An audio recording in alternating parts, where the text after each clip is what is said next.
മുൻ പ്രധാനമന്ത്രി ഷെയ്ഖ് ഹസീനയുടെ പലായനവും വധശിക്ഷാ വിധിയും ഏറെ കോളിളക്കം സൃഷ്ടിച്ചതിനൊടുവിൽ വീണ്ടും മറ്റൊരു തിരഞ്ഞെടുപ്പ് കാലത്തിന് കാഹളം മുഴക്കി ബംഗ്ലാദേശ്.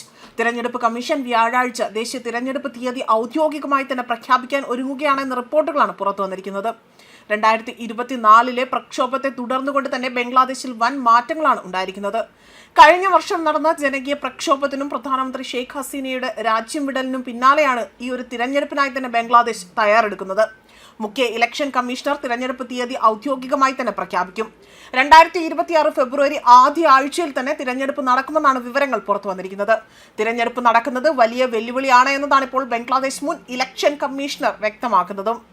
അതുപോലെ തന്നെ വോട്ടർമാരിൽ ഭൂരിഭാഗം പേർക്കും വോട്ടെടുപ്പിൽ പങ്കെടുക്കാൻ താല്പര്യമില്ല എന്നും തിരഞ്ഞെടുപ്പിൽ നിന്ന് മാറി നിൽക്കുകയാണ് എന്നതാണ് ഇതിനോടൊപ്പം തന്നെ വ്യക്തമാക്കുന്നത്. നിലവിലെ ഭരണ സംവിധാനത്തിൽ ജനങ്ങൾക്ക് വിശ്വാസം നഷ്ടപ്പെട്ടതായും തിരഞ്ഞെടുപ്പ് കമ്മീഷണർ ഇവിടെ ചൂണ്ടിക്കാട്ടുന്നുണ്ട്. മുൻ പ്രധാനമന്ത്രിയായിരുന്ന ഖലീജ സിയുടെ ബംഗ്ലാദേശ് നാഷണലിസ്റ്റ് പാർട്ടിയും ഈ തിരഞ്ഞെടുപ്പിൽ മത്സരിക്കുമെന്നാണ് സൂചനകൾ പുറത്തുവരുന്നത്. ഇടക്കാല സർക്കാർ നിയന്ത്രണങ്ങൾ ഇല്ലാതാക്കിയതിനു ശേഷം തന്നെ ജമാഅത്തെ ഇസ്ലാമി പാർട്ടിയും മത്സരിച്ചേക്കും. ഷെയ്ഖ് ഹസീനയുടെ അവാമി ലീഗ് തിരഞ്ഞെടുപ്പിൽ മത്സരിക്കുന്നതിൽ നിന്ന് വിലക്കുണ്ട് എന്നതും മറ്റൊരു വ്യക്തമായ കാര്യമാണ്.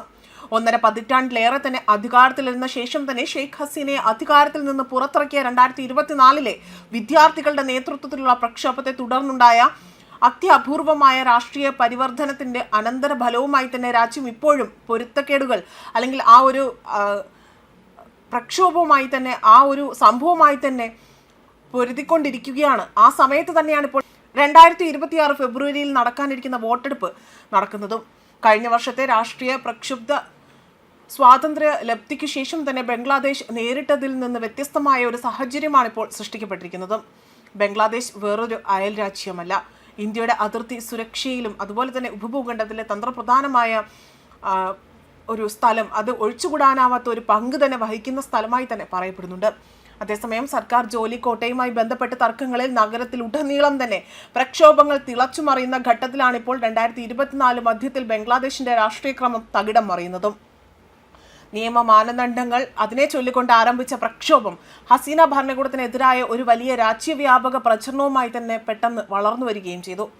വേനൽക്കാല മാസങ്ങളിൽ പ്രകടനങ്ങൾ വ്യാപിപ്പിക്കുകയും ഒടുവിൽ പ്രതിഷേധക്കാരും സുരക്ഷാ സേനയും തമ്മിലുള്ള അക്രമാസക്തമായ ഏറ്റുമുട്ടലിലേക്ക് അത് നയിക്കുകയും ചെയ്തിരുന്നു. അതുപോലെ തന്നെ ഓഗസ്റ്റ് ആയപ്പോഴേക്കും പ്രതിസന്ധി സർക്കാരിന് കൈകാര്യം ചെയ്യാൻ കഴിയാത്തതിലേക്കും വ്യാപിക്കുകയും 2024 ഓഗസ്റ്റ് 5 ഷെയ്ഖ് ഹസീന രാജ്യം വിടുകയാണ്. അതായത് അവിടുന്ന് രാജിവെച്ചുകൊണ്ട് അവർ രാജ്യം വിടുകയും ചെയ്തു.